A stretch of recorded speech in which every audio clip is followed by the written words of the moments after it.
ஒன்று இல்லை ரெண்டு இல்லை, இன்றுடன் சேர்த்து கிட்டத்தட்ட 6 நாட்களாக கின்னூர் வனப்பகுதியிலையும் அதே போல சட்லஜ் நதி ஆற்றிலையும் கடந்த 4ஆம் தேதி கார் விபத்தில் விழுந்திருந்த துரைசாமி அவருடைய மகன் வெற்றி துரைசாமி அவருடைய உடல் தேடி கண்டெடுக்கும் பணி நடந்துகிட்டு இருந்தது. இப்படி இருக்க இன்னைக்கு வெற்றி அவருடைய உடல் சட்லஜ் நதி ஆற்றில் இருந்து கண்டெடுக்கப்பட்டிருக்கு. ஆனால் அதுக்கு பின்னாடியே சர்ச்சையான சம்பவங்களும் இன்னைக்கு நடந்திருக்கு. முக்கியமாக நம்ம தமிழகத்தின் மிகப்பெரிய ஸ்டாராக இருக்கிற நடிகர் அஜித்குமார் அவருக்கும் தற்போது இந்த வழக்கில் சிக்கல் ஏற்படுறதுக்கான வாய்ப்புகள் இருக்கு அப்படிங்கிற மாதிரியும் தகவல்கள் வெளியாயிட்டு இருக்கு. அதாவது நடிகர் அஜித்குமார் அதே போல வெற்றி இவங்க 2 பேருமே பல வருடங்களா நல்ல நண்பர்களா இருந்துகிட்டு இருக்காங்க. முக்கியமா வெற்றி அவருடைய திருமண புகைப்படத்தை பார்க்குற எல்லாருக்குமே தெரியும். அஜித் வெற்றி அவருடைய திருமணத்துக்கு துணை மாப்பிள்ளையாகவும் இருந்திருக்காரு.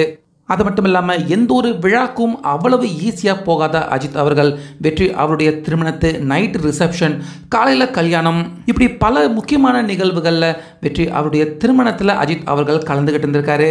இப்படி இருக்க சினிமா லொக்கேஷனை பார்க்கறதுக்காக மட்டும் போயிருந்த வெற்றி கடந்த ஒரு வாரத்தில் ஒரு சில முறை அஜித் அவர்கள்கிட்டையும் ஃபோன் பண்ணி பேசியிருந்திருக்காரு. இது கடந்த 2 தினத்துக்கு முன்னாடி வெற்றி அவருடைய செல்போன் பாறை இடுக்கில் இருந்து கிடைச்சிருந்திருக்கு. அந்த செல்போனை ஓப்பன் செய்து பார்த்த போலீஸார்களுக்கு தான் அஜித் அவர்கள்கிட்ட வெற்றி கடந்த சில நாட்களில் சில முறை பேசினது தற்போது தெரிய வந்திருக்கு. அது மட்டும் இல்லாமல் இன்னைக்கு எப்படியாவது வெற்றி அவர்களுடைய உடலை தேடி கண்டெடுத்துடணும் அப்படின்னு தேடுதல் வேட்டையில் ஈடுபட்டவங்களுக்கு ஒரு உடல் ஒன்று கிடைச்சிருக்கு. ஆனால் அந்த உடல் முகத்தை பார்த்து எந்த நபர் அப்படின்னு கண்டுபிடிக்க முடியாத அளவுக்கு முகம் ரொம்பவே சிதைந்து போயிருந்திருக்கு.